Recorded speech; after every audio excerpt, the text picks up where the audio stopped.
الہ آباد کی ایک سٹک ہے، وہ ان کے نیچے سے نکل جائے تو ان کی تو حکومت کسی جگہ سٹینڈ ہی نہیں کرتی۔ مسلم لیگ نون سے مراد میری صرف آپ نہیں ہیں، شاہ غلام قادر صاحب بھی ہیں، یا وہ ایم ایل اے جو حکومت کا حصہ بھی ہیں، ان کے ساتھ آپ کی بات چیت ہوئی، آپس میں آپ کی کیا بات چیت ہوئی ہے؟ وہ پاکستان کے ساتھ آزاد کشمیر نہیں دیکھو نا،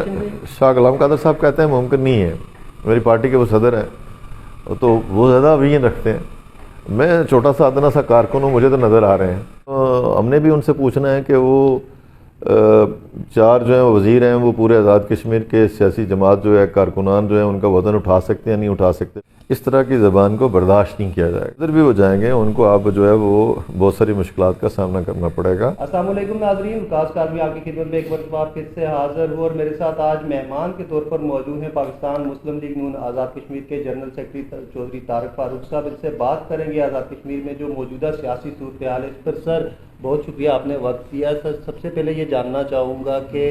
جو آپ کی اتحادی حکومت ہے آزاد کشمیر میں، اس میں کچھ اختلافات جو سابق وزیر اعظم ہیں راجہ فاروق حیدر اور چودھری انوار الحق کے درمیان سامنے آ رہے ہیں، تو یہ اختلافات جماعتی اختلافات ہیں یا ذاتی اختلافات ہیں؟ کچھ کیوں یہ بیانات ایک دوسرے کے خلاف آ رہے ہیں، جس طرح سے وزیر اعظم آزاد کشمیر نے دیے اور جس طرح سے راجہ فاروق حیدر صاحب تنقید کر رہے ہیں، تو کیا آپ کی جماعت خوش نہیں ہے اس اتحادی حکومت سے؟ دیکھیں ہماری جب یہ حکومت بنی تھی، یہ بے نامی حکومت جو ہے الہ آباد کی مدد سے، تو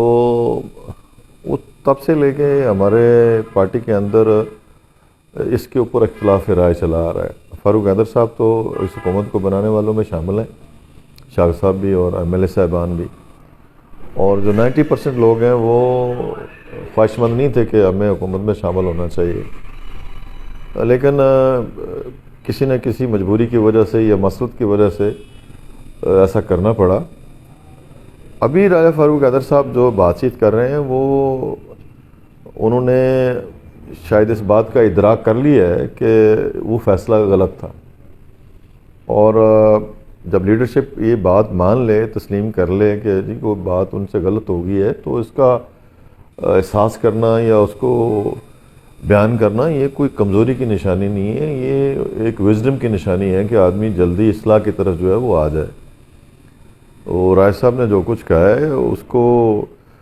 تقریباً 90% جو پاکستان مسلم لیگ نون آزاد جموں کشمیر کے اندر ہماری پارٹی ہے، ٹکٹ ہولڈرز ہیں، ہمارے مختلف جو عہدیدار ہیں، ان کی تائید انہیں حاصل ہے، اور ہم تو بڑے عرصے سے اس بات کے خواہش مند ہیں کہ یا ہماری یہ رائے ہے کہ اس حکومت کا ہمیں حصہ نہیں رہنا چاہیے، اور جب سے پورٹ فولیوز تقسیم ہوئے ہیں تو اس کے بعد تو کارکنان اور چاہتے ہیں کہ یہ اس بے توقیری سے تو بہتر ہے کہ آدمی جو ہے وہ اچھے طریقے سے اپوزیشن کرے۔ ساری زندگی کو لوگ حکومت میں نہیں رہتے، ساری زندگی پارٹیاں حکومت میں نہیں رہتی، تو یہ جو رائے صاحب نے بات کی ہے یہ کہتے ہیں دیر آئے درست آئے۔ سر یہاں پر یہ جاننا چاہوں گا کہ راجہ صاحب نے جو بات کی آپ بھی ان کے ساتھ سٹینڈ کر رہے ہیں، لیکن جو آپ کے لوگ حکومت کے اندر موجود ہیں ان کی طرف سے کچھ اس طرح کا تاثر آ رہا ہے کہ شاید وہ اس سارے عمل میں علیحدہ ایک جماعت ہیں اور وہ حکومت کے ساتھ ہیں اور آپ لوگ الگ ہیں، اس پر کیا کہیں؟ دیکھیں بات یہ ہے کہ ہمارے لیڈر ہیں میاں نواز شریف صاحب، اور میاں نواز شریف صاحب پاکستان تشریف لے آئے، اللہ کے فضل و کرم سے ایک بہت بڑا اجتماع ہوا لاہور میں، اور اس کے بعد ابھی پاکستان میں الیکشن کے پروسیس میں اور پھر عدالتوں کے اندر جو ان کے کیسز اس حوالے سے وہ مصروف ہیں، تو کچھ دنوں تک ہم سارے انتظار کر رہے ہیں، فیصلہ کر لیں گے۔ ہماری پارٹی کے اندر سمجھدار لوگ بیٹھے ہوئے ہیں، ذمہ دار لوگ بیٹھے ہوئے ہیں، فیصلہ کر لیں گے۔ اختلاف رائے جو ہے وہ پارٹیوں کے اندر ہوتا ہے، اور وہ یہ حکومت جو ہے چونکہ یہ خود طفیلی حکومت ہے، دوسروں کو تانے دیتی ہے طفیلی، یہ تو ایک جو سٹک ہے نا، الہ آباد کی ایک سٹک ہے، وہ ان کے نیچے سے نکل جائے تو ان کی تو حکومت کسی جگہ سٹینڈ ہی نہیں کرتی۔ تو یہ فاروق حیدر صاحب نے جب سے انہیں گودی حکومت کہا ہے، گودی کا لفظ شاید وزیر اعظم صاحب کو پسند نہیں آیا، تو یہ وہ جو ہوتا ہے ایک کیا کہتے ہیں جھولا، چلے جھولا ہوگا گودی، تو جھولا جو ہے وہ جب تک جھول رہا ہے تب تک تو نظام شاید ہو سکتا ہے۔ آپ نے بڑی کمپریہنسو ایک بات پوچھی تھی کہ ایم ایل اے صاحبان،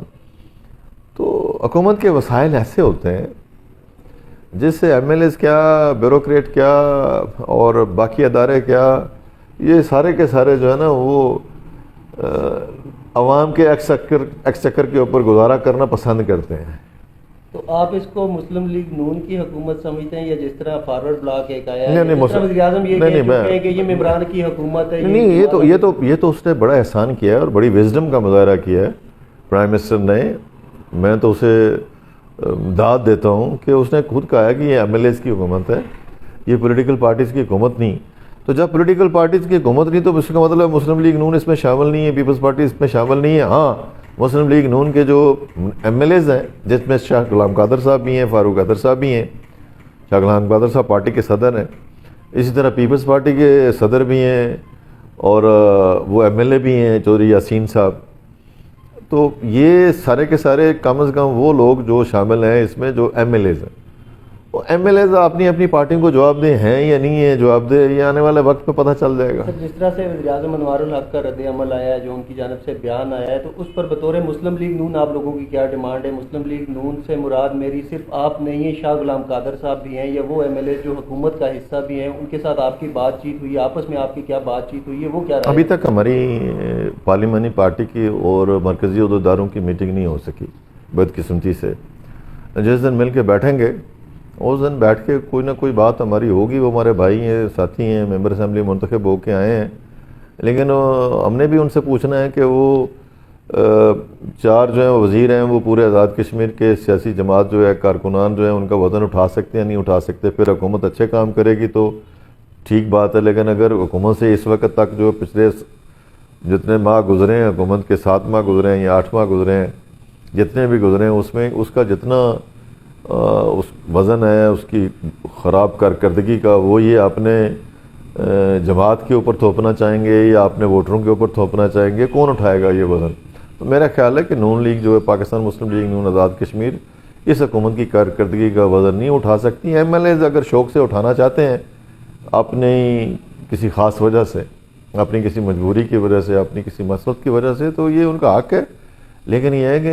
سر اگر جماعت نہیں چاہتی تو ایم ایل اے کس طرح سے کر سکتے ہیں؟ بعض اوقات میں آپ سے عرض کروں، یہ ہماری سیاست کا المیہ ہے کہ بڑے عرصے سے آزاد کشمیر میں نظریاتی پالیٹکس، فکری پالیٹکس اور جو اصولی پالیٹکس وہ نہیں ہو پا رہی، اور لوگ جو ہیں وہ مفادات کے ارد گرد ہی اپنی وفاداریاں تبدیل کرتے رہتے ہیں اور وہی لوگ ہوتے ہیں. یہ وزیر اعظم جو ہے ان سے کسی نے پوچھنا پسند نہیں کیا، فاروق حیدر صاحب سمیت کہ ان کی کتنی پارٹی ہیں. شاہ غلام قادر صاحب نے تو صرف اتنا پوچھا تھا کہ آپ پی ٹی آئی کی طرف سے امیدوار ہیں یا آزاد امیدوار ہیں؟ تو انہوں نے کہا میں آزاد امیدوار ہوں. اب میں نے یہ پہلی دفعہ سنا ہے کہ ایک پارٹی کے ٹکٹ کے اوپر جو منتخب ہو کے ایم ایل اے آتا ہے وہ اسمبلی میں آگے کہتا ہے کہ میں اپنی پارٹی کا نمائندہ نہیں ہوں، میں آزاد ہوں. تو یہ بھی المیہ ہے نا سیاست کا. تو یہ ایسے ہی ہے کہ آپ پریس کلب میں آپ ووٹ دے کے کسی کو صدر بنائیں تو وہ کہ جی اسے مجھے پریس کلب والوں نے نہیں بنایا، مجھے تو پی آئی ڈی والوں نے بنایا ہے.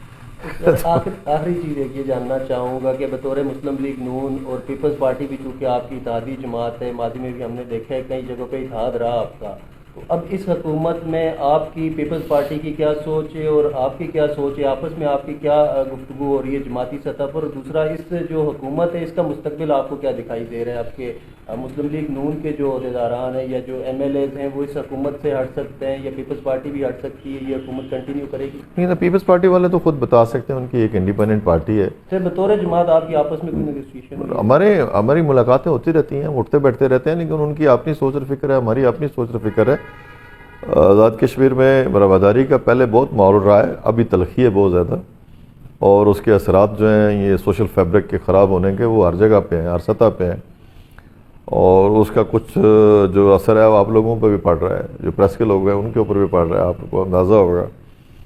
تو میری تو صرف یہ گزارش ہے کہ وہ ان کی اپنی ایک سوچ ہے، وہ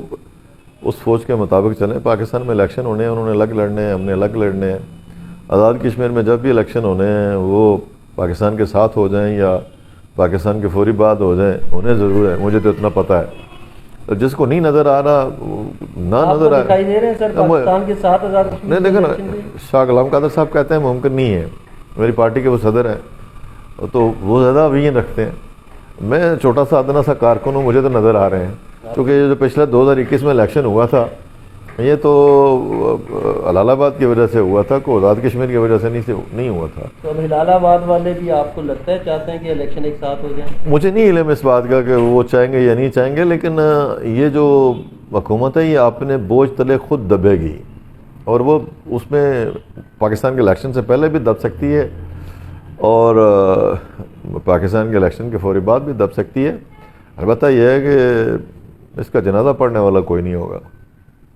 تو سر آخری چیز ایک اور جاننا چاہوں گا کہ جو راجہ فاروق حیدر صاحب کے بارے میں وزیر اعظم آزاد کشمیر نے بیان دیا اور جس طرح کو انہوں نے الفاظ استعمال کیے، اس پر آپ لوگوں کا مطالبہ کیا ہے کہ وہ معافی مانگیں یا کیا مطالبہ کریں گے اس پر؟ نہیں، ہمیں اس سے معافی شافی منگوانے کی کیا ضرورت ہے؟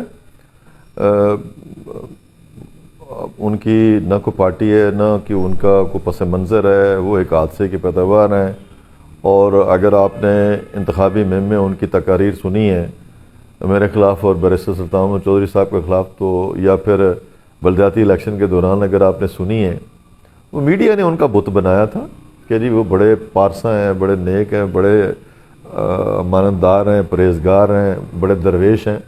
اور میڈیا والے بہتر جانتے ہوں گے کہ ابھی تو انہوں نے کہا ہے کہ ان کی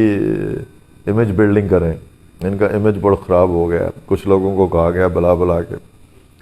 تو ہمیں صرف یہ کہنا ہے کہ اس طرح کی زبان کو برداشت نہیں کیا جائے گا، اور جدھر وہ آزاد کشمیر میں جائیں گے ان کو اب جو ہے وہ شدید لائے جا رہے ہیں سر، کوٹلی میں بھی، میں نے عرض کیا جدھر بھی وہ جائیں گے ان کو اب جو ہے وہ بہت ساری مشکلات کا سامنا کرنا پڑے گا، اور ان کو جو ان کی چونکہ سیاسی تربیت نہیں ہوئی تو انہیں کسی نہ کسی درسگاہ میں اب دوبارہ داخلہ لینا پڑے گا۔